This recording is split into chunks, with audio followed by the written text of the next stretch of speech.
So today I visited one of the BYD showrooms in the UK. Look at that beauty. This is the BYD Sea Lion 7. Some are calling it the Tesla Model Y killer.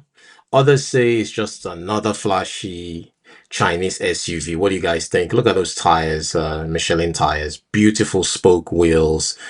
I went to check it out for myself. I recorded the inside out and outside for people on Niger Man's perspective. And I'm here to tell you exactly what makes this car different, from design and luxury to space, and even which cars it reminds me of. So let's get into it. You can just see the side view. It looks premium. The Sea Lion 7 is officially a mid-size electric SUV, but the styling to me leans towards more of a sporty crossover with its coupe-like roofline. You can see that those lights from BYD Tech, very sleek. The design feels sleek. Aerodynamic is AWD, all-wheel drive, and you can see BYD Sea Lion 7.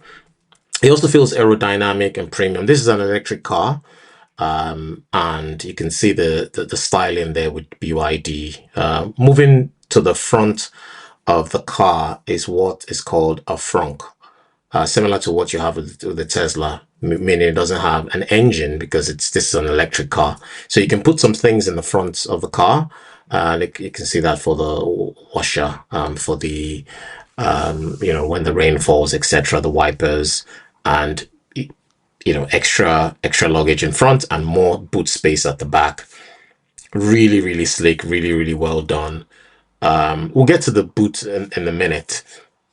But what do you guys think so far about this sleek car? Beautiful, in my opinion.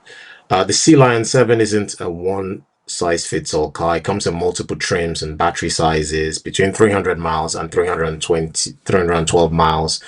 You can see some like the inside, the radio, like I think 7 speakers. One thing I like about it is the back seat. So if you go into the back seat, that's me just sitting down in the back seat. You can see that that is completely flat, meaning it doesn't have that annoying hump in the back seat that stops the back passenger from being comfortable in the back seat. It's got this particular version that I went to check out has panoramic roofing. They put some stuff on the front, so just ignore that. Some lights at the back as well. It's very well lit. You can hang your coat there. That's me just playing around. That is premium. Look, that's premium. And it looks like one of those gaming chairs. Well done, really, really well done. You can see the space at the back, enough space for me. And it's got neon lights as well. And this beautiful Nappa seats are, to me, in my opinion, quite premium. It's really, really premium, well done seats. It has this Porsche Macan EV Audi-like feel. At the back, you can see that you can use that for cup holders. You can put, a cup and the person sitting on that can also have a drink. It's really well done as well. Not too plasticky. Even if it's plastic, it's at the upper range of plastic. You can raise that down for the back seat headrest as well. And like I said earlier, it's got the Nappa style seats, and they've done a lot of work on this particular car. So the Nappa leather seats, you can use that as well for hanging a coattail. Their global design boss is called Wolfgang Egger, a man who's designed for Audi and Lamborghini. That European influence shows with the slim headlines, clean fascia, and those flowing sidelines. Look at that at the back seats.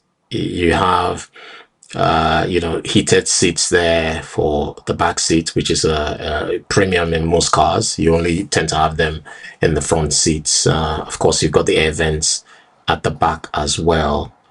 The Chinese have impressed me with it. Look at that boot space. Look at that boot space, guys. What do you guys think? I like to see your comment. That gives you about 520 liters, enough for luggage, shopping, or family trips. It's got a speaker at the back as well. 2 speakers, in fact, at the back. Premium sound. And there's lights everywhere. There's enough boot space. I'm going to just try and see if I can open that to see what's there. Yeah, I think I'm not going to open that, but I think it's some kind of kit. maybe for first aid or some other, things that you need in the car, maybe when there's a breakdown, etc. Cubby holder there if you want to put some shopping there. You don't want that shopping to get thrown away when you're driving. Yes, you press that and that closes automatically. Just going to get that closed. And it's a beautiful, beautiful car. Ventilated and heated seats, gives you that premium lounge feel, let alone an SUV feel. I talked about the frunk earlier, which you can use for charging cables and for smaller bags. It's a practical car. It's also stylish. Now let's go into the car now, and I'm going to show you something that really blew my mind. So it feels heavy. Look at that. Standard in most cars, so that's not anything to brag about. But look at the Nappa style seats. I actually sat on this and it feels so comfortable. That Formula One feel, or gamer, if you're a gamer and you're trying to game, look at that, 50 watts charging point. They've done, the Chinese, it's like they've just taken from everybody and they've put their own stamp. I'm going to show you something that blew my mind here. So you have this, but look at that, guys. You can just move it from from landscape to portrait. Nobody has ever done that. I've not seen anyone do that. Look at that one button. So if you don't want your sat nav or anything you're watching to be landscape, you have the option to move it to portrait. Standard in most premium cars. You can see your charging point. That's 99% charge power 1.6 watts. Standard controls on the front, where you have your volume controls. You can use that for your cruise control, changing. And I'm probably going to do another video where I just talk about just that LED or LED screen that takes you to that. You can do different things from it. Again, the neon light, you can see that's red. 128 colors, guys.